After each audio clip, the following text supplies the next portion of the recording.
Bismillahirrahmanirrahim. Assalamualaikum warahmatullahi wabarakatuh.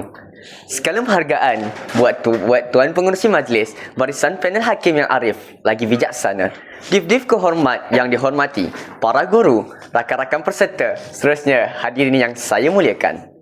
Negarawan ulung Tun Abdul Razak Husin pernah menegaskan bahawa perpaduan ialah kekuatan utama negara. Bertepatan dengan semangat itu, rukun negara diisytiharkan pada tahun 1970 sebagai ideologi kebangsaan bagi menyatukan rakyat selepas negara melalui detik hitam perpecahan.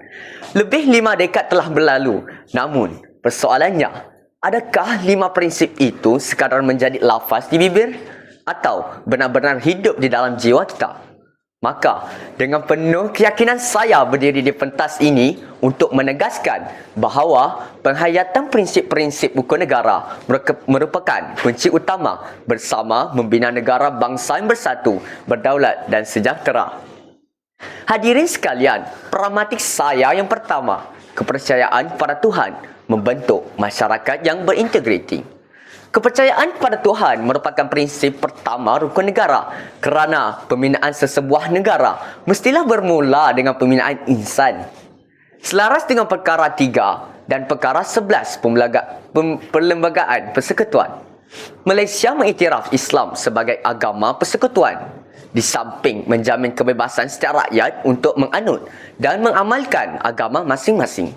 Peruntukan ini membuktikan bahawa negara kita dibina atas asas hormat terhadap kepelbagaian kepercayaan.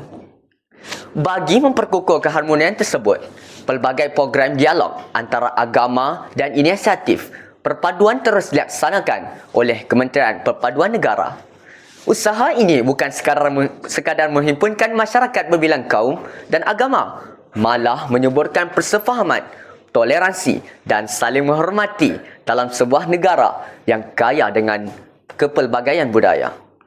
Dasar perpaduan negara turut meletakkan penghayatan rukun negara sebagai antara asas penting dalam memperkukuh perpaduan nasional. Fakta ini membuktikan bahawa pembentukan masyarakat berintegriti bukan sekadar tanggungjawab individu, bahkan menjadi agenda utama pembangunan negara. Implikasinya, apabila rakyat berpegang teguh pada nilai agama, lahirlah masyarakat yang berakhlak mulia. Hadirin yang saya hormati, pragmatik saya yang kedua, kesetiaan pada raja dan negara memperkukuh kedaulatan negara bangsa. Institusi raja berperlembagaan merupakan lambang perpaduan dan kesinambungan negara. Selaras dengan perkara 32 Perlembagaan Persekutuan, yang di-Pertuan Agong ialah ketua utama negara yang menaungi seluruh rakyat Malaysia tanpa mengira kaum, agama dan keturunan. Oleh itu, kesetiaan kepada raja dan negara merupakan asas kepada kestabilan serta keharmonian negara. Semangat patriotisme dapat diterjemahkan melalui perhormatan pada jalur gemilang, penghayatan lagu negaraku dan penyertaan dalam sambutan Hari Kebangsaan. Namun, dalam era digital hari ini, kesetiaan kepada negara turut diuji melalui penyebaran berita palsu, fitnah dan provokasi yang boleh memecah belahkan masyarakat. Sebagai generasi madani, kita tidak boleh menjadi penyebar kebencian, sebaliknya menjadi penyebar kebenaran. Pelbagai program kenegaraan yang dilaksanakan oleh Jabatan Perpaduan Negara dan Integrasi Nasional terus menyemarakkan semangat cintakan negara dalam kalangan generasi muda.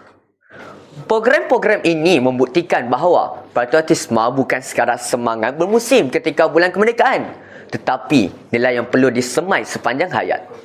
Kesannya, lahirlah rakyat yang menghargai keamanan, mempertahankan kedaulatan negara dan sanggup berbakti demi tanah air tercinta. Hadirin sekalian, pragmatik saya yang ketiga, kesopanan dan kesusilaan menyemai keharmonian masyarakat majmuk. Kemajuan sesebuah negara tidak hanya diukur melalui pencakar langit yang menjulang tinggi atau teknologi yang semakin canggih, tetapi turut diukur melalui akhlak rakyatnya. Hari ini, media sosial bukan ruang komunikasi tanpa sepadan.